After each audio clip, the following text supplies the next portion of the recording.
Terima kasih masih di Sapa Indonesia Pagi bersama saya Mario Sarong. Saudara, lebih dari 1 minggu ribuan rumah warga di Kecamatan Tanjung Pura, Kabupaten Langkat terendam banjir.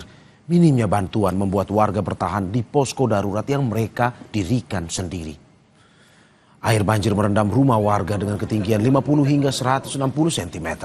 Banyak warga terpaksa bertahan di rumah dan posko mandiri sambil mencari makanan dari stok pribadi atau bantuan keluarga. Selain pangan, warga sangat membutuhkan obat-obatan karena sudah bertahan menghadapi banjir hingga 8 hari.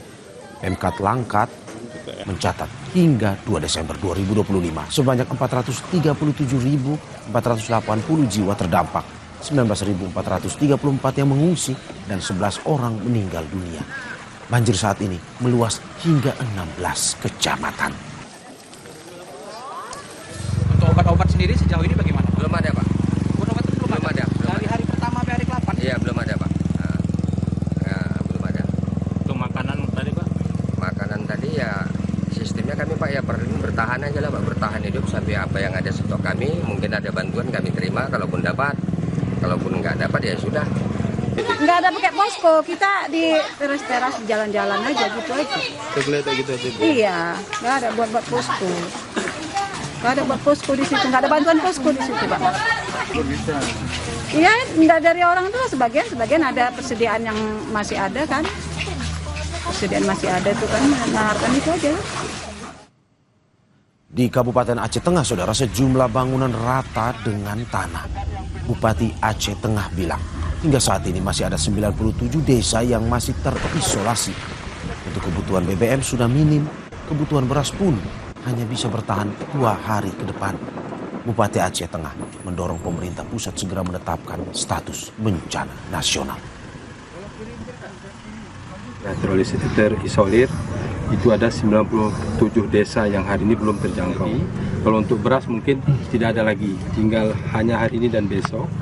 Gas dan kebutuhan yang lain ini memang sudah sangat menipis. Karena apa? Karena jalan akses kita terputus. Bahwa bencana ini menjadi bencana nasional karena berat sekali. Kalau daerah tidak mampu ini menangani kebencanaan. Masih dari bencana, saudara, Menteri Lingkungan Hidup Hanif Faisal menegaskan pemerintah akan membawa pihak-pihak atau perusahaan yang diduga memperparah terjadinya banjir bandang dan longsor di Sumatera ke ranah hukum. Kementerian Lingkungan Hidup segera melakukan 3 hal untuk bisa membawa pihak-pihak yang memperparah bencana alam di Sumatera untuk bertanggung jawab, bahkan hingga ke ranah hukum. Langkah pertama dengan memberikan sanksi kepada pemerintah daerah yang kebijakannya memperburuk kondisi lingkungan. Kedua, dengan sanksi penggantian kerugian berupa uang. Dan terakhir, dengan membawa masalah ini ke meja hijau. Anggota yang saya hormati, Pak Menteri. Atas 3 hal, jadi multidos, jadi mulai dari sanksi administrasi kita akan kenakan ke pemerintah daerah. Jadi kami tidak akan ragu-ragu memberikan sanksi ke pemerintah daerah bila mana berdasarkan kajian saintifik dia kebijakannya memperburuk kondisi landscape. Kemudian sanksi persengketaan lingkungan hidup. Kondisi bencana yang demikian itu kan harus ada yang memulihkan. Undang-Undang 32 menganut asas polluter pays. Jadi semua pencemar wajib membayar. Ini pasti kami tempuh. Kemudian yang terakhir, karena ini sudah menimbulkan korban jiwa, maka pendekatan pidananya akan muncul. Jadi ketiga-tiganya akan diterapkan oleh Kementerian Lingkungan Hidup untuk kemudian memberikan rasa aspek adil terkait dengan kejadian ini, sekaligus upaya membangun efek jera dan membangun kehati-hatian.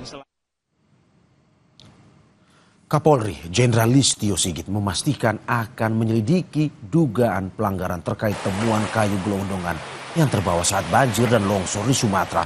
Polri berencana membentuk tim gabungan bersama Kementerian Kehutanan untuk mengusut temuan tersebut.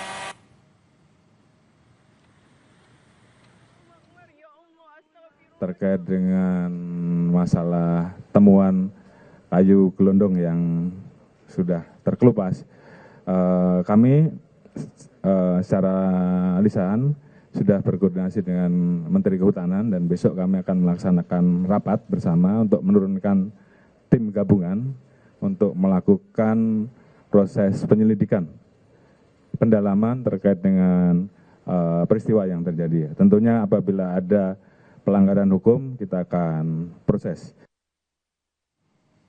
Saudara, jangan kemana-mana karena kami akan kembali dengan informasi lainnya. Tetap di Sapa Indonesia Pagi.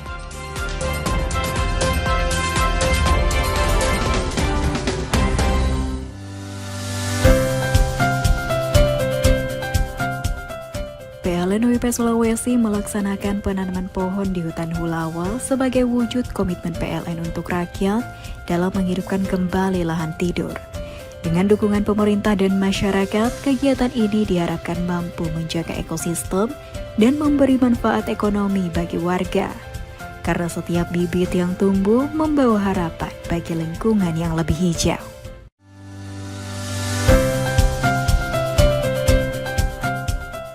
PLN UIP Sulawesi melaksanakan penanaman pohon di hutan Hulawa sebagai wujud komitmen PLN untuk rakyat dalam menghidupkan kembali lahan tidur. Dengan dukungan pemerintah dan masyarakat, kegiatan ini diharapkan mampu menjaga ekosistem dan memberi manfaat ekonomi bagi warga. Karena setiap bibit yang tumbuh membawa harapan bagi lingkungan yang lebih hijau. Brush Care Smash, ekspresikan gayamu. Produktif di pagi hari, hasilnya